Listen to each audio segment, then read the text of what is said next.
Hey everybody, Scout Crafty here again. It's Friday, which means you've made it through another week, and boy, do we have a great show planned for you today. I've been doing a lot of work in the backyard, a lot of, trying to... When the leaves start to come out, you have to do a lot of landscaping before everything starts to bloom, because when it does, it's overwhelming. So you have to get those weeds and everything out of there while they're small.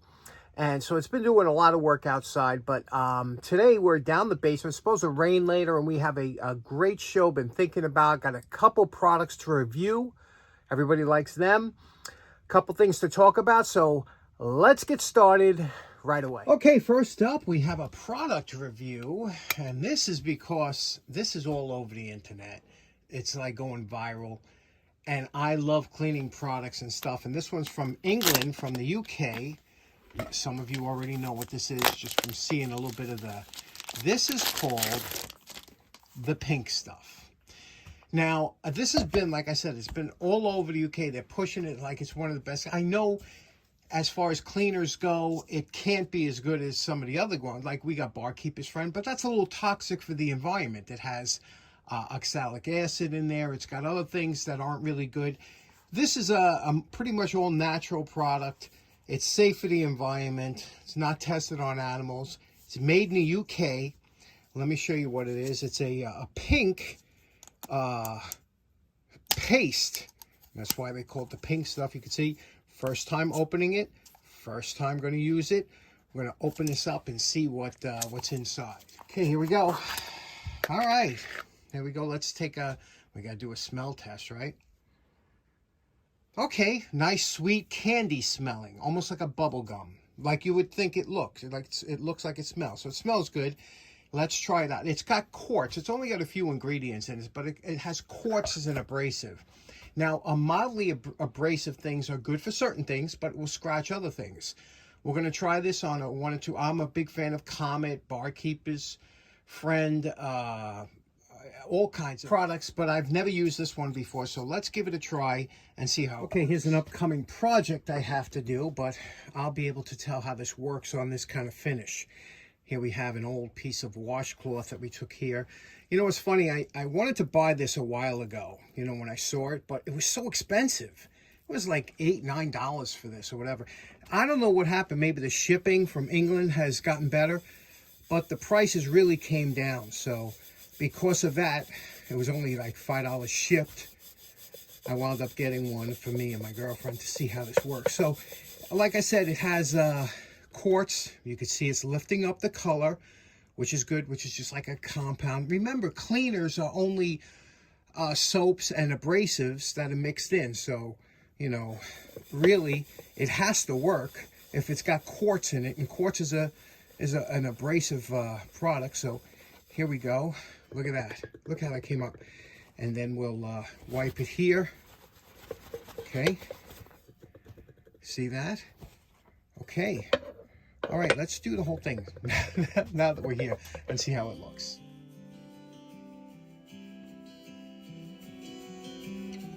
Okay, this is just with the pink stuff. You can see it took a lot of it off, didn't it? Gotta tell you, works good as expected with that quartz abrasive. Let's put a little bit of let's put just a little bit of wax on there and just see if we can what we can do. Okay, actually this wasn't on the schedule today to clean. I just grabbed something to clean it, but you gotta admit it does a good job. This works almost like a compound, you know, and getting the dirt and everything. But it does, again, it will leave little scratches, but we were able to, you know, put a little polish and wax. And what do you think about that? So I like it. What do you think? Okay, next up, I go through about a gallon or so of windshield washer fluid a year. My preferred windshield washer fluid is Rain-X Orange. I love that stuff. It gets rid of bugs, everything. It's really good, and it never freezes up in the wintertime. However, I ran out the other day, and you know what? I needed some windshield washer fluid. My windshield was a little dirty. I ran into the store and I just got this cheap, inexpensive Power Blast, whatever. And it works okay, but I have to make sure it's gone before the winter time or my, you know, windshield washer will freeze up. I was looking online and I saw these things. Have you ever seen these before? I thought it was ingenious.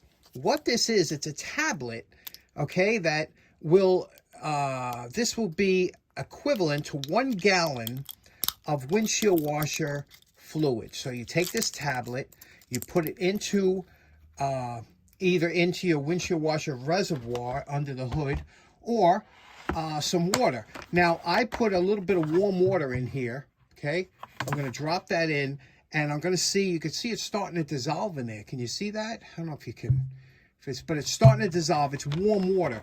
And the reason I do that with warm water, because I know anything that takes to dissolve, it does better with warm water. It takes a few minutes, but that tablet's enough to make a little bit over a gallon of windshield washer fluid. Now, it's not freeze proof. For that, you'd have to add glycol or some kind of alcohol, but what it will do, it says it's supposed to clean the bugs and everything off. Have you ever seen that before? What do you think of that? Now, once this dissolves, I'll fill it up and I'll try it out. We'll see what it looks like. Pretty cool, right? Okay, it's been about 2 minutes. I filled the rest up with regular water, cool water. And you can see here, it does have a blue hue to it, and it does foam up here. There is some suds. So there must be some kind of action in there that will allow it to clean the windshield. But I just think that is, I love stuff that expands. Speaking of which, have you ever seen these before?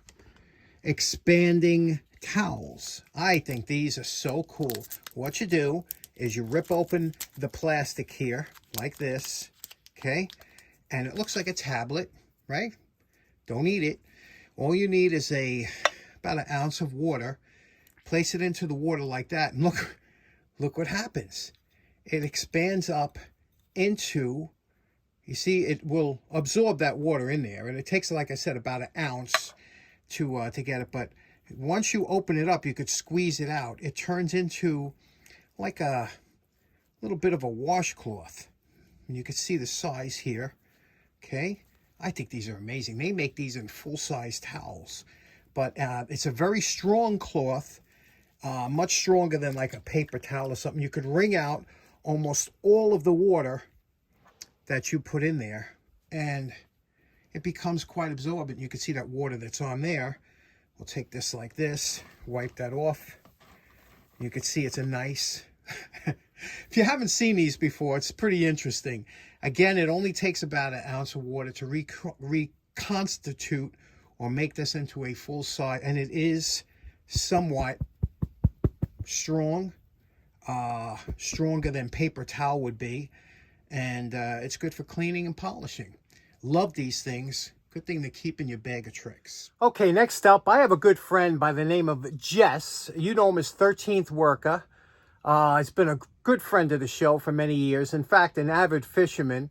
And Jess sent me a picture of something he just picked up that blew me away, and I wanted to share it with you.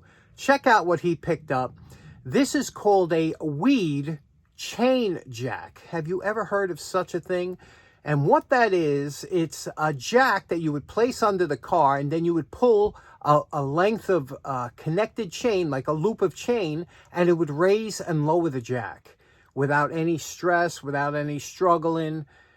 It looks like a fantastic design. I've never seen it before. Have you ever seen one before? Have you ever used one? Is it not the coolest jack out there? I tried looking for one. Obviously, there's none available. It's kind of a weird thing. Let me know in the comments, have you ever seen one, or do you think it's a great idea?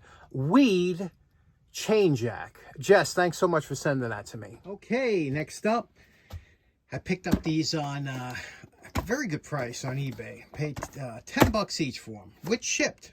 So $20 total, $10 each. These are McGill 601. These are the fluorescent style, and they even came with the cages. And these cages alone cost more than $10. So it's a really good deal. Let me show you what they are. Now, this is what the lights would look like more or less when they put together. They could be mounted either way. Again, it's a protective cage. It's good for areas where they might get hit with something or whatever the case may be. These are a compact fluorescent type of bulb that was used. This was the transition between incandescent and fluorescent. You could see here, these they don't usually use anymore. And they were actually very good. They worked well. Then we went to the spiral type. Now, this one here is broken. And again, the reason I got it for such a good price, I wasn't looking for these type bulbs. First of all, a lot of times if they're not a warm bulb, I'm not crazy about them. I don't like the way they look, so we'll have to see. But this one you can see is broken on top. Now, how these would pull out is they would just pop out of the top like that. Okay, we didn't break this one, did we? No. Okay, they just pop out of the top like this just did. And in here is the little transformer that transforms standard current into a lower voltage AC, which runs, here we go, 120 volt, drops it down to 22 watts, you know, for what it'll use. So it's not you're not using a lot of electricity, but again, this is a useless bulb. Now, I could buy a new bulb, although they don't sell these anymore. They're illegal to sell anything because they had mercury in them. You can find them, and I do, believe it or not, have a bunch of them. But I don't want to use that. I wanted to convert this to our regular Edison bulb. I'm going to show you how easy that is to do and why this was such a good deal. So before we do that, let's test out and see if the other one works. Now, whenever you get a fixture like this, again, it's meant usually to hang from a ceiling with 2 bolts here. This is a fiber type, very strong, very well made. Don't have to worry about corrosion. Now, there's 4 cutouts here. They call these knockouts years ago, because with the metal ones, you would just knock them out. But here you have to, I think, drill them out because there's nothing on the inside, no seam that I could see them being knocked out. So I guess depending on where you would have your conduit or cord coming in, you would drill out that and you would put your cord in. So you have 4 different areas you could come in from. So I'm going to pick one from the back here, right? I'll pick one from the back, and we're going to drill a we can always plug that up anyway. I'm going to drill a hole, and then we'll run a cord through and hook it up to here and see how this works. Now, we drilled a small hole through there. Put just a test cord through, a couple wire nuts. Now this gets pushed down. There's a little notch that goes over here, and that shows you when you push this notch down. Again, this is only temporarily, but you push this down and there's a screw that will hold that down. This screw here, it actually comes with it. You put that screw into there, and that'll hold that base down onto into the other base. Okay, here we have our completed light. You can see what it looks like. Again, this would screw up to a ceiling or something like that. We're going to just put on the base like this, plug it in, and see what it looks like. Okay, here I'm going to plug it in. Now, you remember these? Oh, they took a second to kind of come on. They flickered for a minute, but there we go. Actually, this is not a bright white, probably about 3,000 Kelvin. It's not hard on the eyes, and it is a bright light. I'll put it in a kilowatt in a minute to see what it's using power-wise, but it's only supposed to use about, I guess, between 14 and 20 watts. These used to use, even though this one says 22. But nice light, but I want to show you what I want to do with the other one. Now, what I wanted to do with this one is remove the transformer, which is one screw here, and then we'll take out this plug base for the bulb, and we'll replace it for this E26, which is an Edison bulb, and we'll try and adapt that to there. Now, we just took a screw, removed this. This is the transformer for this. We won't need that for the Edison, but what we will have to do is remove this socket, and it's riveted in. So we're just going to take a drill and drill out these rivets, and this will pop right off this base. Now we drilled out the socket from here, pulled that out. We have this bottom plate here. We're going to take this, we're going to place it over here. We have to remember to leave room for that screw to tighten that plate down to the base. But we'll center it up. We'll drill 2 new holes through the bottom, and we'll attach this to the plate. Okay, here we go. We screwed on here. Now you can see what we did. We put that socket on there. Now we have a regular socket. We can use any kind of bulb we want. Fluorescent, we could use LED, we could use 1-watt bulbs. Place that on here. This will come out when we unscrew that, and then we could just wire this one up. Okay, here we go. You can see we just put the plug in temporarily, just a cord, but you can see I put an LED light in there. There's 100 different nice decorative lights that you could put in there. Let's plug it in. This is actually a vacuum cleaner cord that I found. And there we go. There we go. Now you see that's the way it's supposed to be held up like that, but it's a nice light that to put in a garage or something like that, that you don't have to worry about getting whacked when you bring in a 2x4 down. What do you think? And here they are, side by side. Okay, so in closing, that was a lot of fun today, getting into the shop. Couple things I want to bring up real quick. You remember a week or two ago that I made a homemade scraper out of a auger bit, one of those spade bits, and asked you to, participate in the challenge if you'd like to. It's a great thing to have. Well, my good buddy 357 Magdad took it to the whole nother level. He really knocked it out of the park. I suggest you go to his channel, check it out, what he did to make one absolutely piece of art. You got to see it. I'll have a link in the description. And that's it. That was a heck of a show today. A lot of stuff we covered. I hope you enjoyed it. Hope you have a great weekend. We'll see you again on Monday. Take care now.